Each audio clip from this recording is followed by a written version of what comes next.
it's really like little basic baby things you can do that will literally reshape the whole trajectory. So let me just tell you quickly, if I may, why black people tend to have less money than white people overall.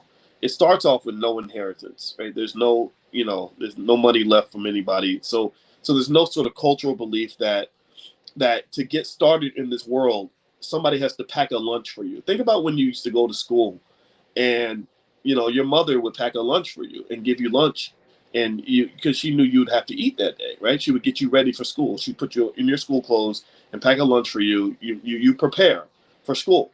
Well, you the same way you prepare for school, you should be prepared for life. So inheritance, in my view, is almost like someone packing a lunch for you to say, okay, life is going to be hard, life is going to be full of struggles, life is going to be full of racism, life is going to be full of economic challenges. Let us pack a lunch for you. We are the ancestors. We're going to pack a lunch for you, so that when you run into these obstacles, you're going to be fully prepared, and you're going to be well nourished, and you're going to be safe, and you're going to be economically good, right?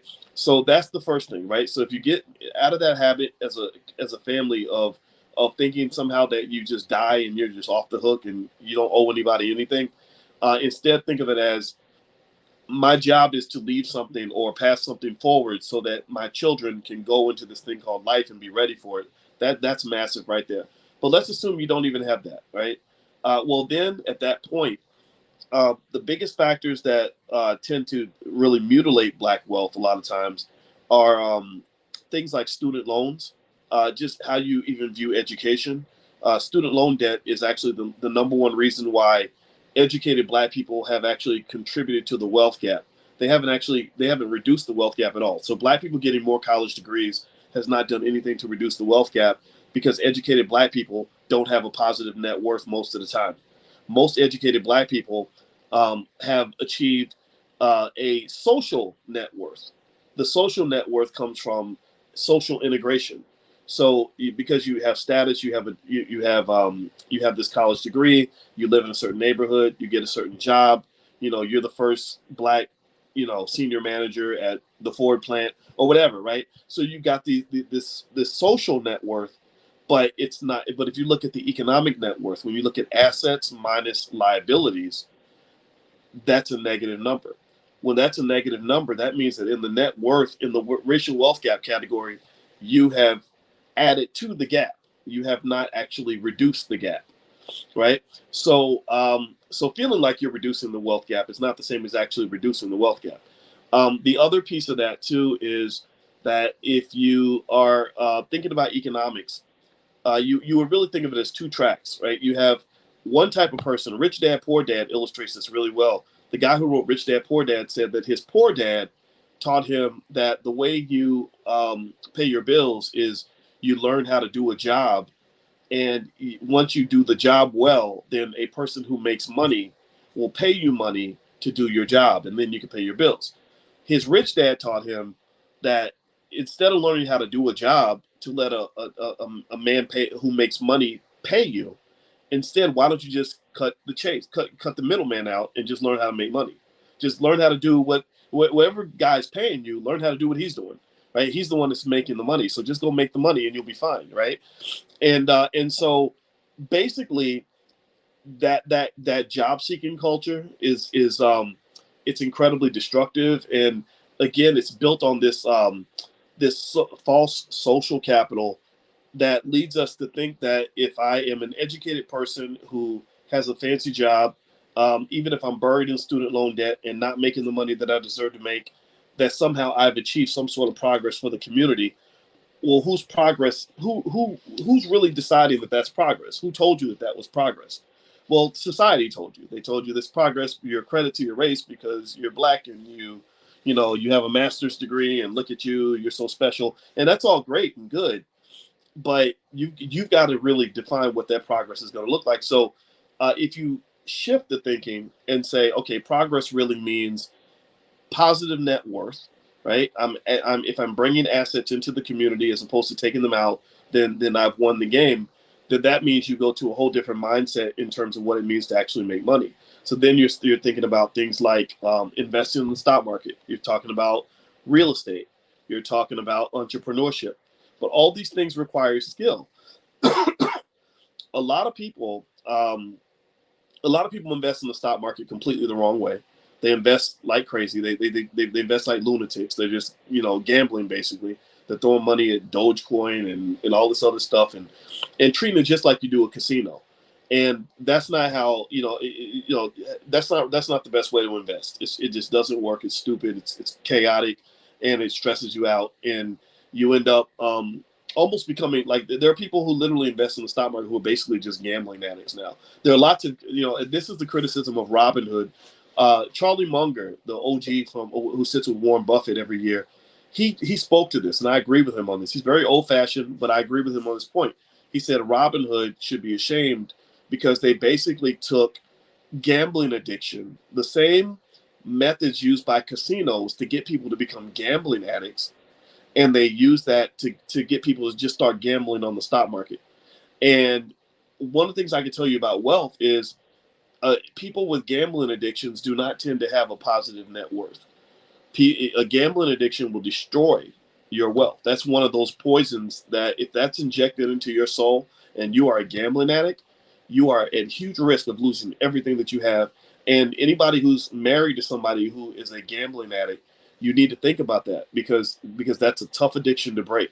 So when you talk about stock market investing, there's a right way to do it and there's a wrong way to do it. Warren Buffett is a great example of a right way to do it. When you talk about real estate, same thing. There's so many opportunities in real estate, it's ridiculous. I would say that spending, just maybe 20 hours of studying real estate and where all the opportunities that are out there is worth more than about 80% of what our kids learn in public school. Like I would literally replace first, second, and third grade with a good 6-week real estate course for my child to some extent. I mean, assuming they know how to read and write and do basic stuff, because if you understand something like that, just that space alone, what you'll start seeing is you start seeing money everywhere, because and it's easy, it's straightforward. It's like, oh, wait a minute, I buy the house at in November of 2020, and I sell it in October of 2025, and the value doubles. That's how I make money, right? So ultimately, I would encourage you to understand that when you're talking about net worth, and I know I spoke on the, I'm answering this question extra long, but I just wanted to kind of drill into that. Um, Going back to the original point about sort of getting the stash account for your kids, I think that's important. I would also encourage you to just repeat these things to your kids. Like tell them that they want to understand stock market investing, they want to understand real estate investing, they want to understand how to start a business. And that last category of how to start a business, again, there's a right way to do it and a wrong way to do it. There's a lot more responsibility that comes with being a business owner than what comes with, say, being an employee. So getting them sort of prepared for that early and exposed to that early opens them up for a whole new set of possibilities when it comes to making money. And so get your kids started early. Just like completely get them off this grid that they already live on. This whole matrix that we're raising our kids on. It's terrible. It's really sad because I look around the internet and I see millions of uneducated black children who are now adults. Like literally the last 25 years of black kids going to school and learning nothing is now chickens coming home to roost. Now you got, I talked to a person one time who was about 28 years old, and she was asking me for financial advice about something with hair salons or something, and she was really good with hair. And I said, yeah, there's a lot of money in beauty. You can make a ton of money with that. And I was doing an example of like an affiliate partnership. And I said, so let's say that you have, let's say you have an agreement where, you make 10% of every dollar that gets made. So that means that if $100 gets made, you get how much? And I thought she was just going to say 10, right? Because it's 10%. And she froze. She didn't say, she didn't respond. I said, let me say it again. I said, so out of so you get 10% of every dollar that gets made. And if $100 gets made, you get how much? And she just guessed. She said, 42. And I remember I was kind of shocked that this person who was almost 30 years old didn't know that 10% of $100 was $10. And I really just share that to emphasize just how horribly, painfully uneducated some of our young people are. And it's made even worse because white people put those people on TV, and they get young people to imitate that behavior. They start looking up to ignorant people, and they start looking down on smart black people. They look up to smart white people, but they look down on smart black people because smart black people aren't really being truly black, right?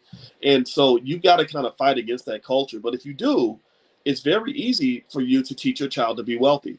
There's nothing about being black that says you're supposed to be poor, but there is something about being black that says you're supposed to carry a poverty mindset. And I encourage you to resist and rebel against that every chance you get. All right, so let's see. Next question. Let's see. Sharon says, Dr. Boyce would like to know your thoughts on VOO accounts versus traditional savings accounts. VOO. Oof, I don't know what the VOO account is. Maybe that's beyond me. Let me see here. VOO account. You mean Vanguard accounts? And you mean the ETF? Oh yeah. I think they're fine. I mean, I think especially if you can be more of a long-term investor, I think that ETFs that track the S&P 500 are a great way to get rich. There's a lot of people who don't know anything about investing, who have never gone to a finance class, who don't make a lot of money, who become extremely rich by basically buying an exchange traded fund and just you know reinvesting consistently on a weekly or monthly basis and not doing anything. Like the people that tend to get the richest in the stock market are the people who are the most passive. 9 times out of 10. Active investing is it's interesting. Active investing is fun, but active investing tends to lose people a lot of money. One of the biggest things that we learned mostly when I was in graduate school, when we would look at thousands of research papers on which types of investing styles work and which ones don't, is the most consistent theme I saw was to basically say, if you want to make money in the stock market, just plant your money, sit down and shut up and wait. That's it. And I could give you an example of how that would have worked extremely well now. Like if you went back, when Bitcoin was trading at $1,000 a coin or something, and just consistently bought Bitcoin and consistently bought some, different stocks, Apple and stuff like that, and did that, say, back in 2017, 2016, and did that consistently, like with some real energy, real effort, you would have a ton of money now. Like you'd have tens of thousands of dollars now. But instead we kind of we get into what they call market timing. We start believing that that the goal is to buy at the right time, sell at the right time, buy at the right time, sell at the right time, jump in, jump out, jump in, jump out. And that just doesn't work, because you're usually going to miss your opportunities that way, because the time when the market does make its move, you're not in it. So you got to buy in when it's high, and then so you're leaving at the wrong times and coming in at the whatever. So ultimately I would just say, don't be afraid to be a passive investor. I think that's actually okay. All right, so let me see. And by the way, guys, I have some stocks that I picked for you guys this week. If you log in at the blackstockmarketprogram.com, you can take a look at the stocks that I left in there. They're under what Dr. Boyce is buying, so feel free to go and log into the blackstockmarketprogram.com. And also, if you wanted to take a look at our financial workbooks for children, feel free to go to financialworkbooks.com. That's financialworkbooks.com. Okay, so let's see here. All right, so I hope you guys don't mind. I think today I'm going to keep class a little bit short because I'm still feeling under the weather, and so now that the secret's out, I did have the COVID this week, and if you want to know how it felt, it did not feel that bad. But it does. It's something that I'm not stupid, right? Like I'm not gonna just act like it's nothing. So I quarantined. I went down to the basement and all that, and I slept a lot. And of course, between my wife and my mother, they had a ton of recommendations on what I needed to take and what I needed to eat and all that. So I was well taken care of. And but I'm still feeling not quite 100%. And but I just really wanted to come back in and talk to you guys because I hated the fact that we had to miss class on Tuesday, and we're going to pick back up next Tuesday. And so if you have a question for me for class that you'd like to leave for next week, just log in at the blackstockmarketprogram.com. And also all the recordings of the previous lectures and classes, everything is already there as well. And so I'll take a look at it then. So if I don't sound like myself, it's because I honestly have a little bit of COVID brain. I can't, my thoughts are not coming to me as fast as they normally would. I think it's just because I need to not make sure I don't overdo it. But if you want to know how it felt, I don't know if any of you had it before, but um, let's see. Right now, I have a little bit of a sore throat. Um, my feet and my hands were cold the entire week. I had a massive headache for about the first 48 hours and a little bit of a stuffy nose, but it never felt terrible. Like it didn't. It never felt like, oh my God, how am I gonna make it? It was just more like, oh God, this is getting on my nerves a little bit. So so I survived, and I appreciate the well wishes. And I saw somebody recommended honey and lemon, and I think I'm gonna go get some honey and lemon because that might be when I need some tea or something. So I hope you guys have a good day, and I love you, and I will talk to you all soon. So take care now. All right, bye bye.